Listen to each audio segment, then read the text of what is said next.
بسم اللہ الرحمن الرحیم نحمده ونصلی علی رسولہ الکریم اما بعد فاعوذ باللہ من الشیطان الرجیم بسم اللہ الرحمن الرحیم وَإِن يَمْسَسْكَ اللَّهُ بِضُرٍّ فَلَا كَاشِفَ لَهُ إِلَّا هُوَ وَإِن يَمْسَسْكَ بِخَيْرٍ فَهُوَ عَلَى كُلِّ شَيْءٍ قَدِيرٌ۔ محترم سامعین، آج آپ حضرات کے سامنے جس ٹاپک پہ گفتگو کرنی ہے وہ بہت ہی اہم اور بہت ہی ضروری ٹاپک ہے کہ آج کل کے دور میں بدعات کو سنت کے مقابلے میں بڑا رواج دیا جا رہا ہے۔ ایسی خرافات بدعات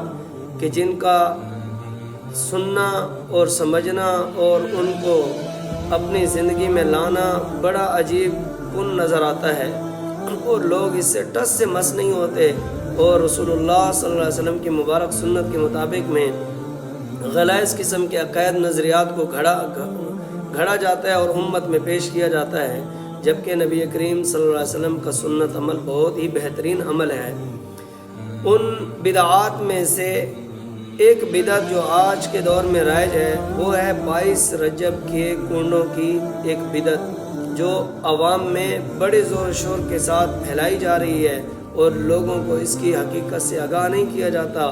لوگوں کو الٹی اور جھوٹی کہانیاں سنا کر اور لوگوں کو ابھارا جاتا ہے کہ آپ بھی اس رسم کو زندگی میں لائیں، بہت ثواب ملتا ہے، بہت اچھا کام ہے، اور پھر غلط قسم کے نظریات بتائے جاتے ہیں۔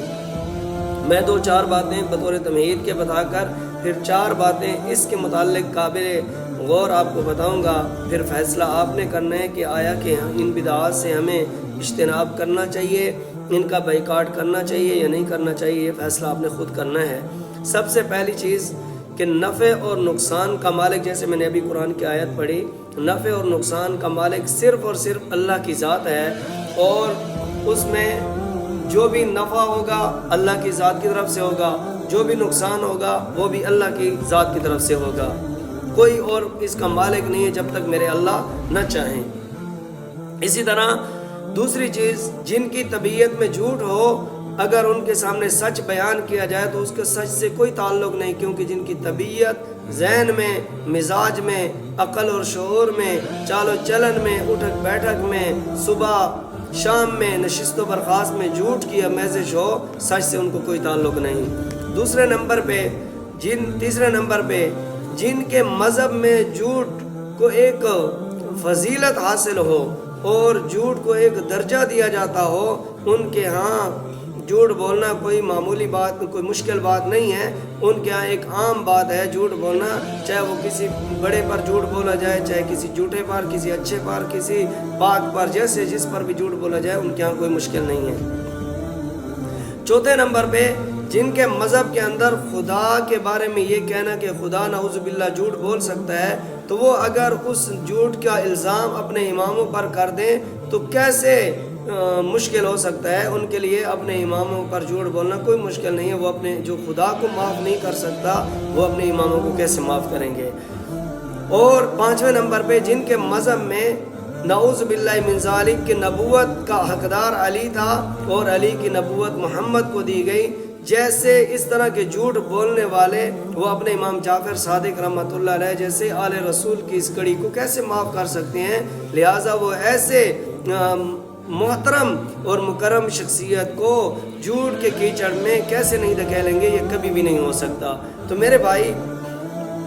رجب کے 22 رجب کے جو کنڈے ہیں ان کی حقیقت کیا ہے، اس کے بارے میں اکثر لوگ یہ واویلا کرتے ہیں کہ جی 22 رجب کو حضرت امام جعفر صادق رحمۃ اللہ علیہ کی ولادت بسعادت ہے، اس کی خوشی میں یہ میٹھی چیزیں پکائی جاتی ہیں، جن کے یہاں بچہ پیدا ہو وہ گھر میں مٹھائیاں تقسیم کر سکتے ہیں۔ تو 22 رجب کو اگر اتنے بڑی معتبر شخصیت کی پیدائش ہو تو 22 رجب کو ان کے نام پہ مٹھائی کیوں نہ تقسیم کی جائے، میٹھی چیزیں کیوں نہ بانٹی جائیں؟ ہم بانٹیں گے۔ یہ بات تو سمجھ آتی ہے کہ واقعی خوشی کے موقع پر میٹھی چیز بانٹی جائے، لیکن حقیقت سے تو پردہ فاش کرے نا کہ حقیقت کیا ہے۔ سب سے پہلی چیز تو یہ ہے کہ اگر امام جعفر صادق رحمۃ اللہ علیہ کے جس دن ان کی تاریخ ولادت ہے اس دن خوشی منائی جاتی ہے، تو 11 اماموں کے جو دوسری تاریخ آتی ہے اس میں خوشی کیوں نہیں منائی جاتی؟ اس دن میٹھی چیزیں کیوں نہیں بانٹی جاتی؟ ایک سوال تو یہ ہو جاتا ہے۔ دوسرا سوال یہ ہے کہ اگر حقیقت کو کھولا جائے تو حقیقت میں حضرت امام جعفر صادق رحمۃ اللہ علیہ کے بارے میں ایک روایت گھڑی جاتی ہے۔ وہ روایت یہ ہے کہ حضرت امام جعفر صادق رحمۃ اللہ، میں نے شروع میں بتا دیا کہ ان کا جھوٹ بولنا کوئی مشکل نہیں ہے، بلکہ ان کا مذہب سمجھا جاتا ہے اور ان کے مذہب میں جھوٹ کو ایک بہت بڑا درجہ حاصل ہے۔ فرمایا کہ امام جعفر صادق رحمۃ اللہ علیہ فرماتے ہیں کہ 22 رجب کو میرے نام کے کنڈے کیا کریں اور میرے توسل سے مراد مانگا کریں۔ آپ کی مراد اگر پوری نہ ہو تو قیامت والے دن آپ کا ہاتھ ہوگا، میرا دامن ہوگا، میرا گریبان ہوگا۔ یہ ایک جھوٹی اور من گھڑت روایت جس کا کوئی راوی نہیں ہے، جس کا کوئی جو روایت یہ بات نقل کرنے والا ہے اس کا کوئی نام معلوم نہیں ہے، نہ اس کا نسب معلوم ہے، نہ اس کی نسل معلوم ہے۔ ظاہری بات ہے جس کے رگوں میں حرام کا خون ہو تو وہ حرام زدگی کرنے میں کبھی بھی پیچھے نہیں ہٹتا، سچ سے درکنار ہو کر جھوٹ کی طرف دوڑتا ہے۔ ایسی کوئی روایت یہ نقل کی جاتی ہے۔ اب دوسرے نمبر پہ یہاں جو بات میں نے کرنی ہے وہ یہ ہے